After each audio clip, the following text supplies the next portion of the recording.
Welcome back, folks, to another episode of the American Civil War. We are in the year 1863, and we are about midpoint. We are going to talk about probably the most, well, not probably, definitely the most famous battle of the Civil War, the Battle of Gettysburg. It is just, if there's one battle that everybody's heard of, it's the Battle of Gettysburg when it comes to the Civil War. So that's what we're going to do today. So let's kind of review what went on last week. We saw the aftermath of the Battle of Fredericksburg, where Union General Ambrose Burnside was replaced by Fighting Joe Hooker. Remember, Burnside is the one that had the big sideburns. That's where we get the word sideburns from. We then looked at the life of Hooker and saw that while he was an aggressive leader who took positive measures to ensure the welfare of his troops, he was also wasn't exactly the most upstanding man. Someone said his headquarters was part barroom, part brothel. And I told you that the old story is that's where the word hookers come from. Uh, Next, we saw Hooker engage Lee at the Battle of Chancellorsville, which is not too far from Fredericksburg. Lee had wintered in Fredericksburg, and Hooker came around behind him at Chancellorsville and tried to kind of engage him in a pincher move. And even though Lee was vastly outnumbered, not quite 2-1, but pretty close, he still won the battle. And it's one of those battles that everybody says is Lee's perfect battle. He definitely showed his ability as a tactician, as a strategian. He definitely, showed what he was made of at this battle. This was probably his best battle in terms of how he conquered the enemy. Huge loss, though. Stonewall Jackson is killed. And ends up being a terrific loss for the Confederacy because Stonewall Jackson, you can argue about who was the best general in the Civil War. There's people who argue about that forever. But Stonewall Jackson has to be right up there amongst the top 2 or 3. He was just one of those really important figures, and particularly to the Confederacy. Lee, after the Battle of Chancellorsville, was feeling pretty invincible. He's kind of, my daddy would have said he's getting a little full of himself. He just, he kind of thought that God was on his side and that nothing was going to happen to him and his army. And that, he just knew in his own mind that there was no way the Union could possibly defeat him. So he decides to head north again, doing the same thing he did before the Battle of Antietam. He split his army, headed north to live off the land, and his target was apparently Harrisburg, Pennsylvania, pretty far north into Pennsylvania. What he intended on doing was winning a huge battle in Pennsylvania and causing such dissension in the Union that the Union would sue for peace and the Confederacy could go their own way with their slaves and the Union could remain with their states up in the north and they could be 2 individual countries. Didn't work out that way. Meanwhile, the Union Army, Hooker is replaced by George Meade. He is the 6th commander of the Army of the Potomac, and he will remain in that position for the remainder of the Civil War. Now, Grant will kind of be over him, and he'll kind of be looking over his shoulder the whole time, and we'll be talking about that later. But the stage is now set for the Battle of Gettysburg, which you can see here. I'm going to bet some of you have been there. It's in the very southeast corner of the state, just a few miles from the Maryland border, only probably maybe 50, 60 miles as the crow flies from Washington, D.C., not very far into Pennsylvania. Remember, we talked about this last week. This is the turning point of the Civil War, along with the Battle of Vicksburg, which is being fought almost simultaneously. Grant is sieging the Battle of Vicksburg, Mississippi, and closing on that citadel at the same time that Meade and the Union Army are defeating Lee at Gettysburg. Lee's got about 70,000 troops, but he's divided his army into 4 different armies. Plus, he's got Stuart's cavalry out there roaming around, trying to reconnoiter, trying to figure out where the Army of the Potomac is.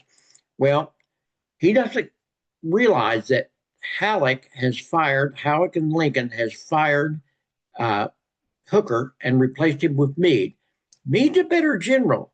He's kind of quiet, but he's a very good general. And Lee knows this. Once Lee figures out that Lee's in charge, he's a little bit worried because he realizes Meade is, a solemn man. He's a sober man who will not make radical decisions and will do a good job. Anyway, Meade has about 93,000 men in his army. So they're going to meet at Gettysburg, Pennsylvania on July the 1st, 1863.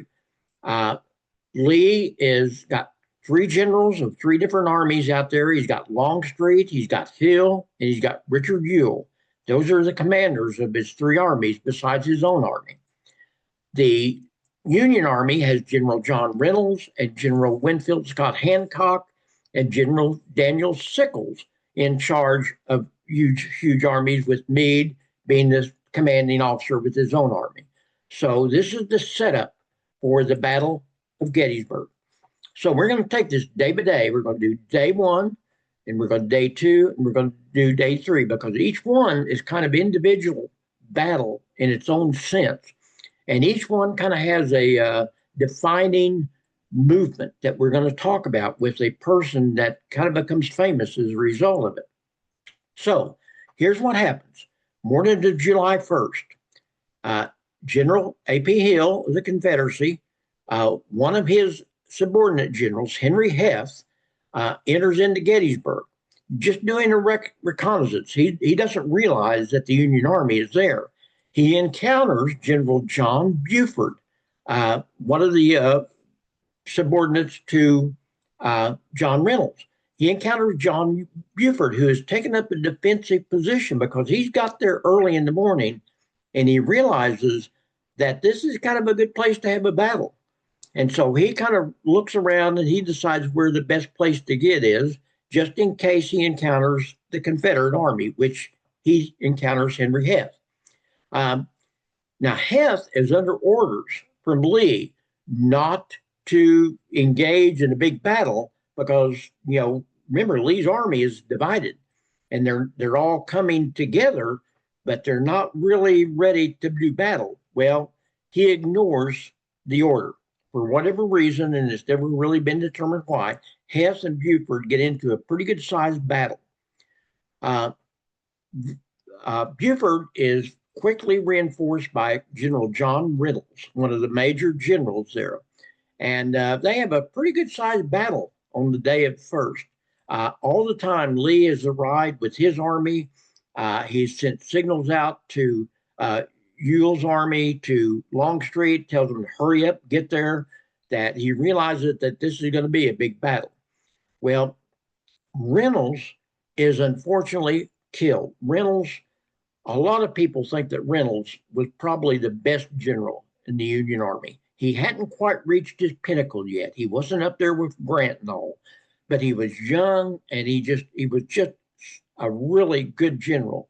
And a lot of people thought that Reynolds was going to be, by the end of the war, one of the big names. Today, he's kind of lost because he never really got a chance to be there. So now the command of the Union Army at Gettysburg switches over to General Winfield Scott Hancock. He is named after Winfield Scott, the old general of the United States Army from the War of 1812 clear up through the Mexican War and the beginning of the Civil War. Well, Winfield Scott Hancock kind of realizes, with Buford's help, that it's really important to seize command of the high ground. I'm not a military man, but this is something I know, that if you're going to defend a position, you always want to get to the high ground. Well, he realizes the high ground is at a couple of hills right south of the main city of Gettysburg, and a ridge that comes down through it called Cemetery Ridge. And the two hills are called Culp's Hill and Cemetery Hill. So he forms what's called an upside down J formation. I'm going to show you this in a minute on a map. Okay. And it kind of circles around like an upside down J. And he takes that position. By the late afternoon, the Confederates had arrived in mass, except for Longstreet's army. Longstreet's army will not get there till the next day. Longstreet gets there on this day, on the 1st, but his army does not. They are able to force Hancock's defenses kind of back away from Culp's Hill and Cemetery Hill, and they kind of manned the position around Cemetery Ridge. That evening, Longstreet gets to Gettysburg, and he arrives ahead of his army, and he and Lee kind of have a disagreement. This is where the kind of the controversy at Gettysburg starts. Lee wants to, the next day, he wants to attack the center of the Union Army. And Longstreet says, that's not really a good idea, General Lee. We don't have the manpower to do that. Our men have been marching furiously, 25, 30 miles in a day. He said, we are tired, we're exhausted, we don't have everything in place. It's not a good idea to attack in the center. What we need to do is kind of go around to the south, and maybe we can cut off Meade's approaching army, which is coming up from Washington, D.C. Meade's main army hasn't arrived at Gettysburg yet. So this is day one. So kind of looking back here, here's a map, okay? Kind of show you exactly what we've been talking about here. This is Gettysburg, and this is the Union positions of Buford and John Reynolds and Abner Doubleday. He is also one of the subordinate generals. He's the guy, of course, that's credited with inventing baseball. And then here's Cemetery Ridge with Winslow Scott Hancock.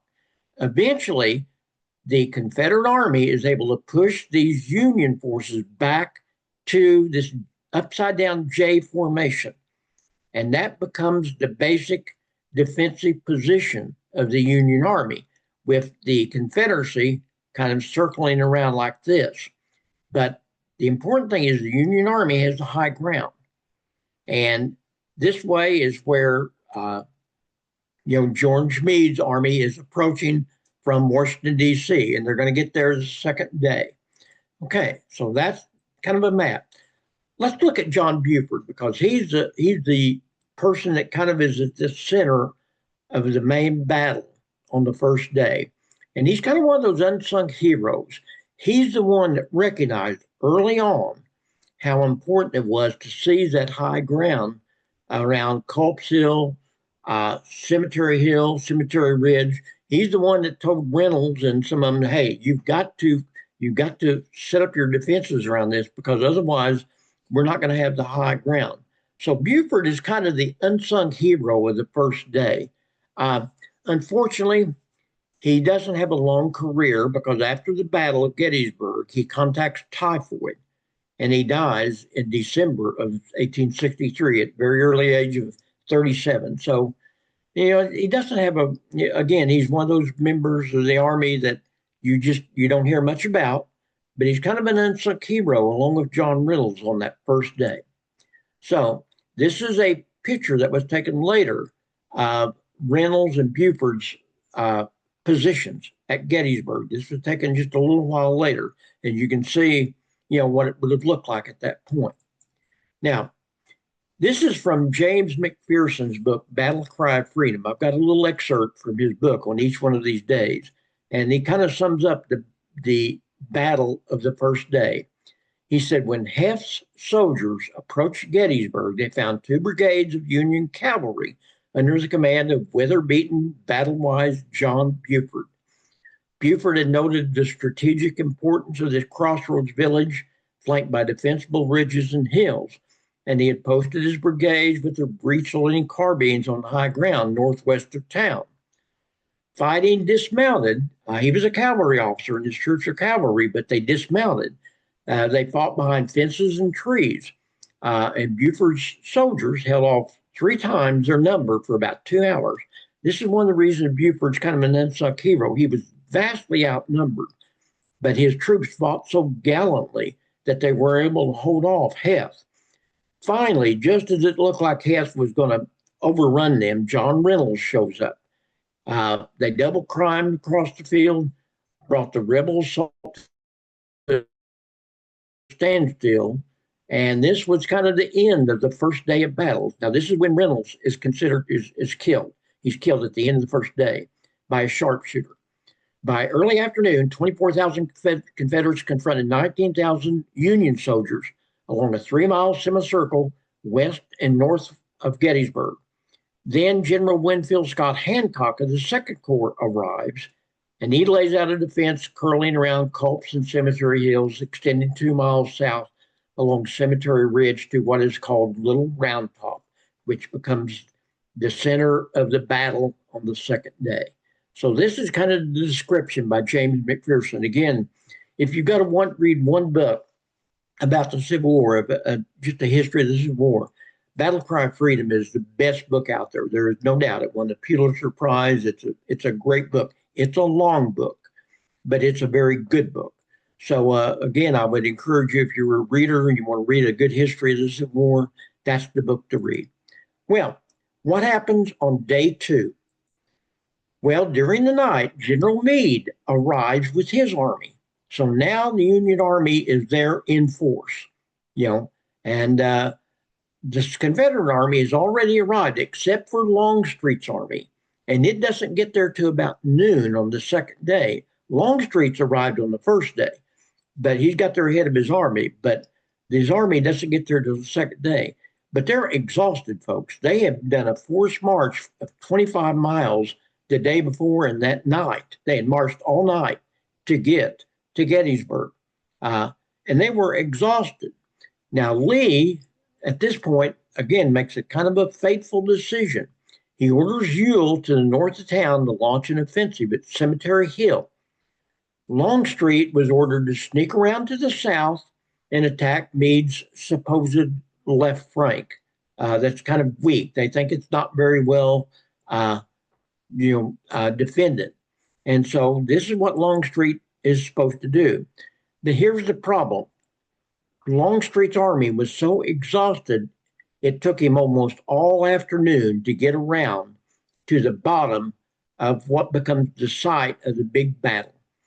And Longstreet is forever after this kind of center of controversy, because some people felt like he didn't get there fast enough, that had he got his army together and moved them quickly, that they might have won the Battle of Gettysburg on day 2. There are even some people out there that think that Longstreet purposely did not get his army around there, because he really did not feel comfortable with what was going on. Longstreet and Lee they don't have a falling out, but they don't really get along very much after this. There's a little bit of a dissension between these two leaders. Remember, Longstreet has now kind of replaced Stonewall Jackson as the second in command.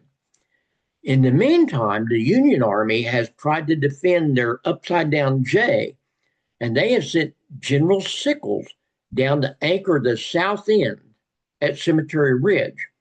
Now, here's the problem. He advances too far to the west. I'll show you a map in here in a minute. You can see that he's not anchored with the other armies that are kind of this upside down J. So Longstreet attacks Sickles about 4 o'clock in the afternoon on day 2. And this is where the probably some of the most important of the battle, and definitely the most important of day 2, takes place. Places like Devil's Den, the Peach Orchard, Plum Run, and in particular, the Battle of Little Round Top takes place. The Little Round Top battle, kind of a skirmish inside the whole big Battle of Gettysburg, is just one of the most remembered heroic events of the Civil War, principally because it's the command of Joshua Chamberlain of the 20th Maine Infantry. He's called the Fighting Professor, and I'll tell you a little bit about Joshua Chamberlain here in a minute. He holds off the rebel forces for 2 hours. Longstreet had vastly larger numbers of troops, and Chamberlain and his 20th Maine Infantry holds off on Little Round Top. Finally, they're out of ammunition, and over a third of his troops have been, wounded or killed. And Chamberlain, at this point, no one would have said one word had he basically ordered his troops to retreat, which would have left the high ground to Longstreet. Instead, he orders his troops to fix bayonets. They're out of ammunition, and he orders them to charge down the hill at the rebel troops that are coming up the hill. And it is just, they say it was just an absolute unbelievable situation. The rebel troops were so exhausted and so shocked by all this charge that most of them surrendered to the weaponless Union troops. They didn't even have any bullets, and they were charging down the hill at the Confederate Army. So the upside down J defense holds, and most of the Confederate generals knew it couldn't be penetrated at this point because they had held the high ground at Little Round Top on the south end. But Lee still thought he could defeat the army, and he is determined the next day that he's going to attack head on. This is what he's been wanting to do from the very beginning, and he believes his army is invincible. And he tells basically all his subordinate officers, I know I can do this. So here's day 2 in a nutshell. Here's Gettysburg again up here at the Star. And here is the Confederate lines down here. Here's Ewell up here. Here is A.P. Hill. And here's Longstreet with Lee back here kind of in all command. You got Howard, another Union general, Hancock, and Sickles down here. And here is Little Round Top right here. And this is where the big charge takes place. So let's look at Joshua Chamberlain. He is one of the definite heroes of this battle. He is one of the big heroes of the Civil War. He was 35 years old when the Battle of Little Round Top took place within Gettysburg. And he's the one that led that charge with fixed bayonets down the hill. Now, before the war, he had been a professor of rhetoric, which is basically debate, at Bowdoin College in Maine. And he'd volunteered for the war. He had absolutely no military experience at all. He was one of these political generals. That's not a general yet, but he will be. He totally lacks military training, but he's a very intelligent man, and he learns really fast. He had seen action at Fredericksburg, and he'd been involved in some battles. He later on becomes involved at the end of the war and plays a prominent part at the ending of the Civil War. He was actually wounded really, really bad at the siege of Petersburg, which is right before the Battle of Appomattox Courthouse. And they actually thought he was dying, and they gave him a deathbed promotion, but he survived and recovered and was able to go ahead and lead a command at the Battle of Five Forks, which was right at the conclusion of the Civil War. And he is also the man that was he was such a prominent leader and such a hero because of his actions at the Battle of Little Round Top that Grant gave him the position of presiding over the surrender of Lee's army as they marched into Appomattox Courthouse to lay down their arms. So Chamberlain is a very important person, and it all is because of this Little Round Top incident that takes place.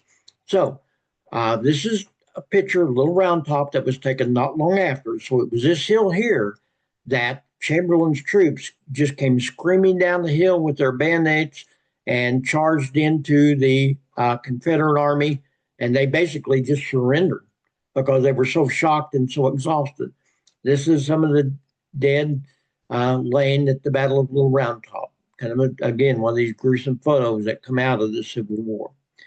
Here is a description of the Battle of Little Round Top, again by McPherson out of the Battle Cry of Freedom. The most desperate struggle at Gettysburg occurred at Little Round Top.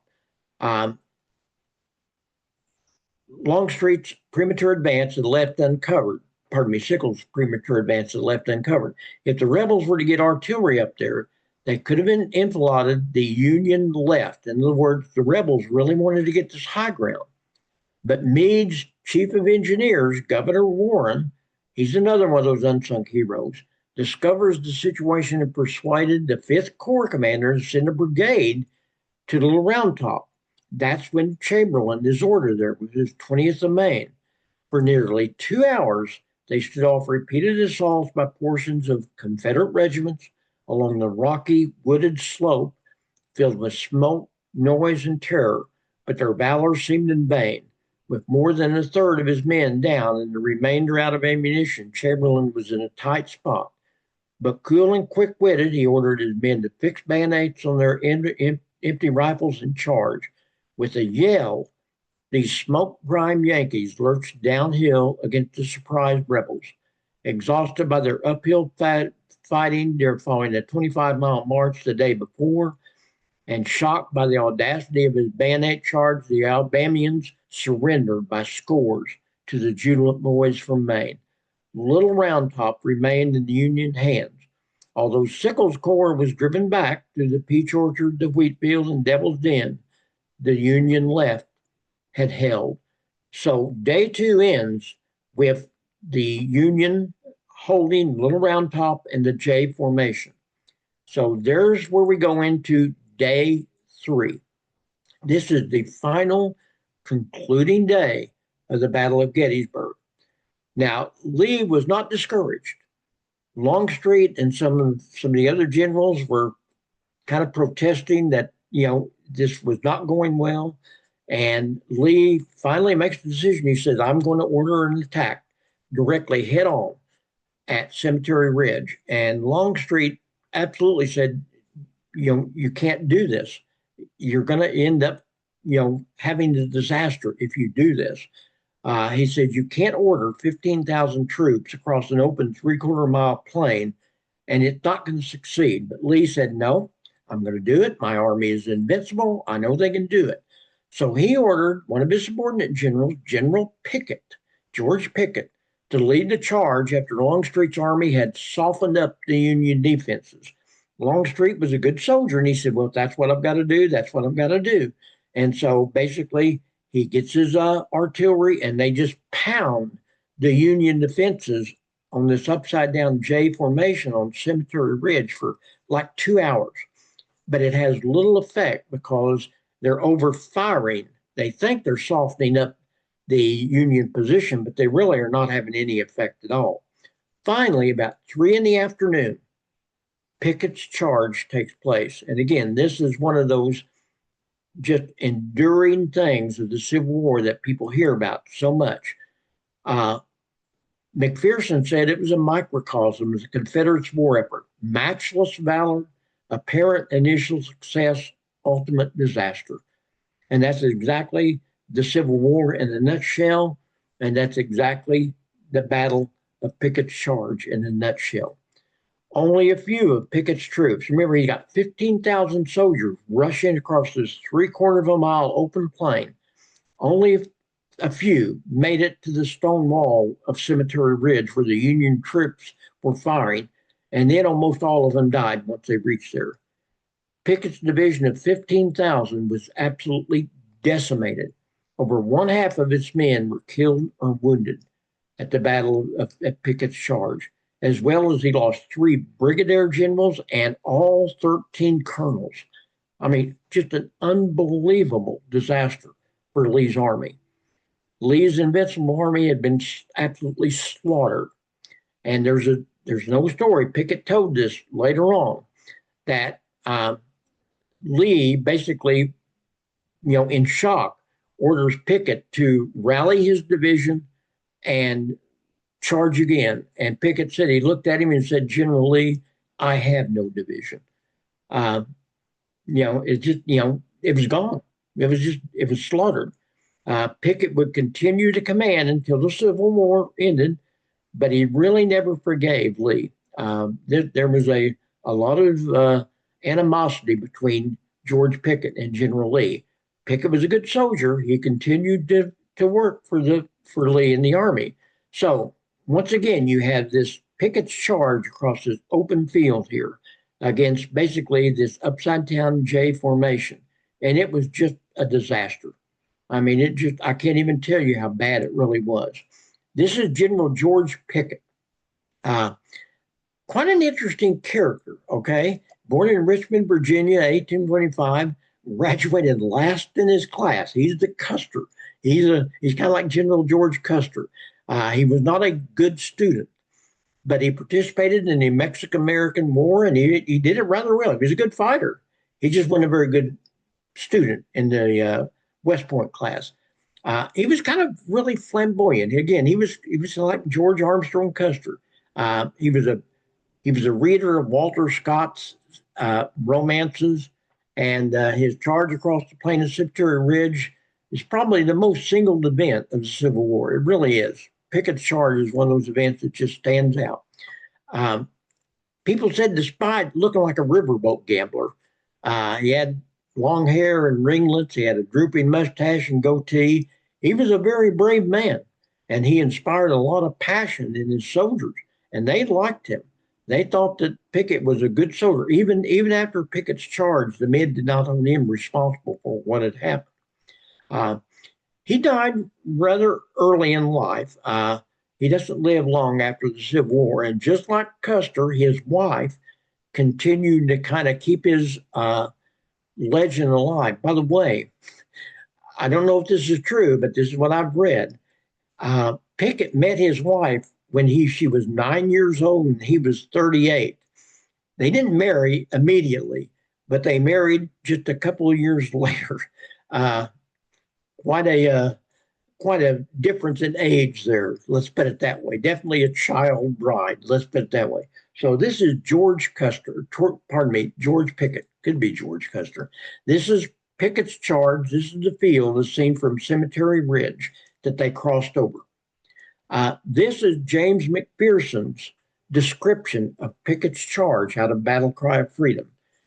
Pickett's all Virginia division waited with nervous impatience at Longstreet and had seemed to have disabled the Union artillery.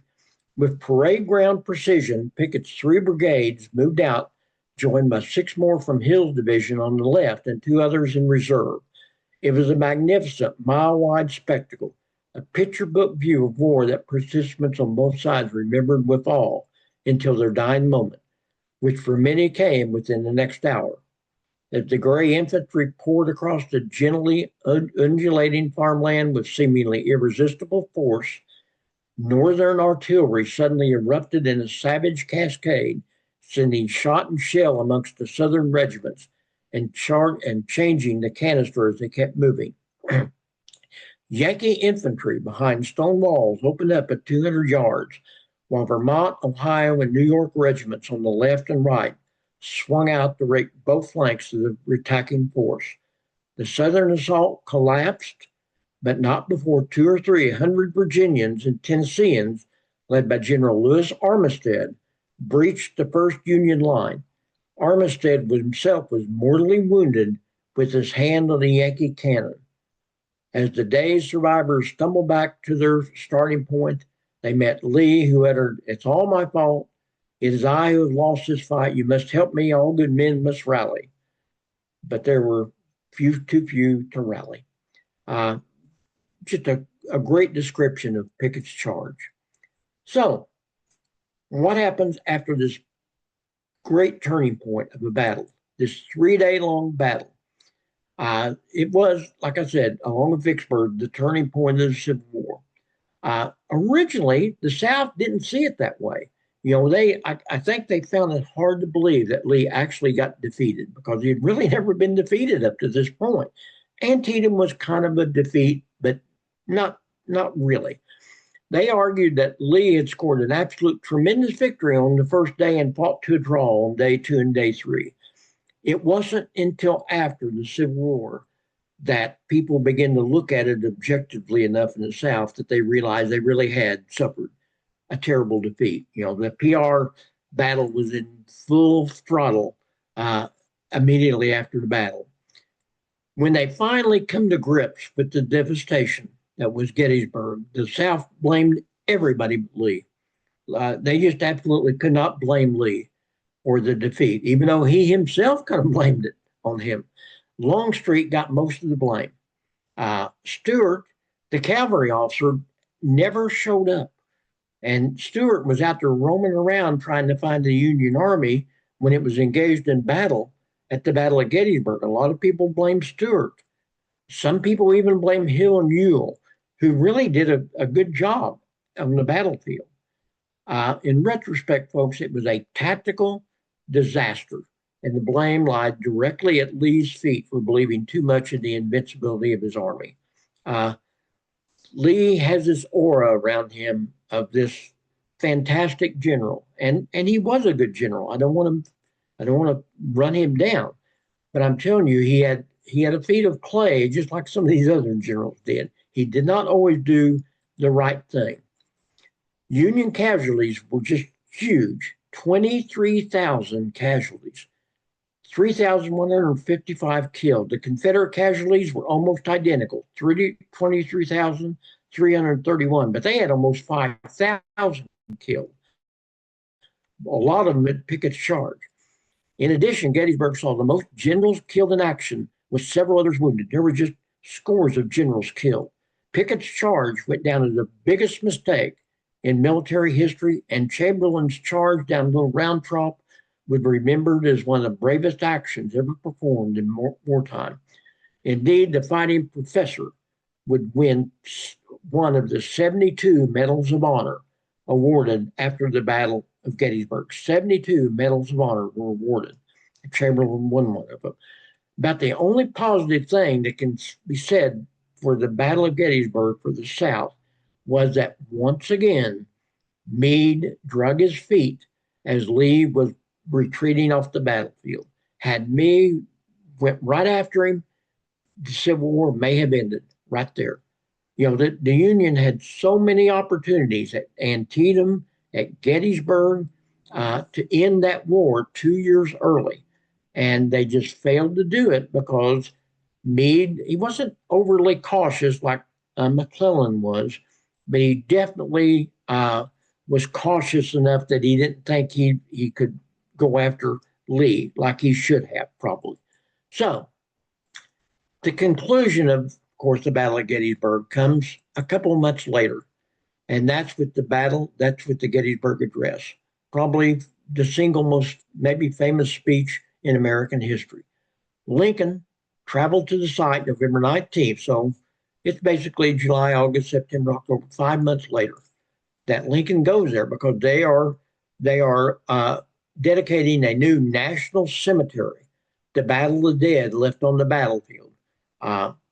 And his speech that day is considered probably the most famous in all American history. The irony of it was he was not the main speaker. The main speaker was a politician, pastor, diplomat, past president of Harvard called Edward Everett. And he gave a 2-hour oration of over 13,000 words. Can you imagine sitting through that? That would not have been easy. Lincoln followed Everett, and his remarks were only 271 words and lasted just over 2 minutes. And they said that very few people could actually hear what Lincoln was saying. Number one, Lincoln did not have a really good voice. His voice was kind of high and kind of, I would say, whiny, but it really wasn't a very good voice from what everybody has said. On top of that, folks, he was sick with smallpox. No one knew that at the time. I'm not sure Lincoln even knew he had smallpox, but he was definitely not well when he gave the Gettysburg Address. And when he stopped speaking, I'm sure you've all heard, there was only scattered applause. A lot of it was because nobody heard him. They didn't know to applaud or not because he didn't have this real good oratorical voice that Edward Everett did. And he thought the speech was a total failure. Lincoln basically told some of his followers, advisors, he said, I can't believe I've done this. It was a terrible speech. The people didn't like it. They didn't applaud. Well, the ones that did hear it said it was just magnificent. Everett himself would later say, I should be glad if I could flatter myself that I came as near to the central idea of the occasion in 2 hours as he did in 2 minutes. So there's no better way to end the Battle of Gettysburg without reading the Gettysburg Address. It only takes a couple of minutes. By the way, this is the only photo taken of the Gettysburg Address. And this is Lincoln here in the square. He's mounted his top hat. It's hard to identify. If you didn't know who it was, if the people that were around there, if you didn't know who it was, it would be hard to see him. But that was when he was given the Gettysburg Address. So here it is, folks, 2 minutes. 7 years ago, our fathers brought forth on this continent a new nation, conceived in liberty and dedicated to the proposition that all men are created equal. Now we are engaged in a great civil war, testing whether that nation or any nation so conceived and so dedicated can long endure.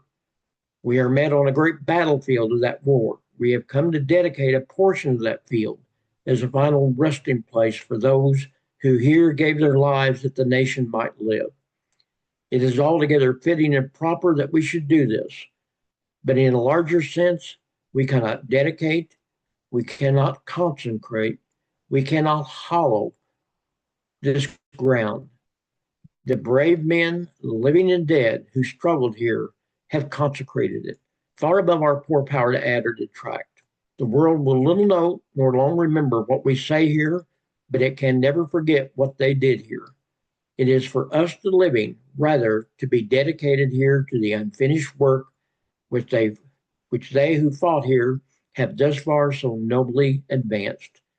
It is rather for us to be here dedicated to the great task remaining before us, that from these honored dead we take increased devotion to that cause for which they gave the last full measure of devotion, that we here highly resolve that these dead shall not have died in vain, that this nation under God shall have a new birth of freedom, and that government of the people, by the people, for the people, shall not perish from this earth. I can't think of a better way to end this presentation on the Battle of Gettysburg. It's just a tremendously important battle, not just of the Civil War, but of the whole world, really. And Lincoln sums it up really good there. Well, it's been a little long, and I know there's a lot to absorb here. I hope I've made it somewhat clear to you what happened. I know I went into a lot more detail on this battle than I normally do, but it's such an important battle. I thought we needed to understand what happened. Next week, we're gonna take off on a different direction, because while all of this is going on, the Battle of Fredericksburg, Chancellorsville, Gettysburg, Vicksburg, there is a horrible guerrilla warfare waging in the Midwest, principally in Missouri and Arkansas. And we're going to look at the guerrilla war that was going on inside the Civil War, because it has a lot of impact. Particularly, it has a lot of impact for all my good friends in Joplin and Springfield, because this is there's a lot of area, the guerrilla warfare that was fought there. So I hope you've enjoyed this. Hope you've learned something. As I say anymore, keep that lifelong learning going. Try to keep that mind alert. So we will see you next week. And happy Columbus Day for all you Italian Americans out there. Okay? We'll see. Thank you. Very good.